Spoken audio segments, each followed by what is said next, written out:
আসসালামু আলাইকুম। আশা করি সবাই ভালো আছেন। তো চলে আসলাম আজকে গ্রামের বাড়ির সেই বিলে।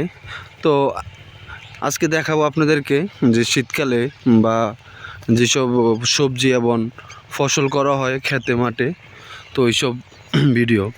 এই যে এটা দেখতে আছেন, এটা একটা বিশাল বড় আপনার মাছের খামার।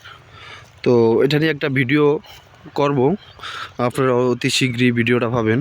তো যেগুলো সবুজ দেখা যাচ্ছে আছে, এগুলো হলো আপনার গরুর খাবার, যেগুলা গরু ঘাস করা হয় বা আমরা অনেকে চিনি না, বাট এটা আমরা গ্রামে চিনি যে সনখাত নামে। তো এগুলো গরুর কেটে খাওয়া, এগুলো চাষ করে গাছগুলা। তো এইসব খেতে আপনার সয়াবিন বুনছে, কিছু কিছু খেতে আবার মানুষে মরিচ, ডাল, বিভিন্ন ধরনের চাষ করে। তো আজকে আপনাদেরকে দেখাবো। আর বিলটা আমাদের অনেক বড়, তো দেখেন বিলটা। তো কে কোথা থেকে ভিডিওটা দেখছেন অবশ্যই জানাবেন, এবং আমাদের যদি ইউটিউব চ্যানেল থেকে দেখেন তাহলে অবশ্যই সাবস্ক্রাইব করবেন, এবং যদি ফেসবুক পেজ থেকে দেখেন তাহলে ফলো করে সাথে থাকবেন।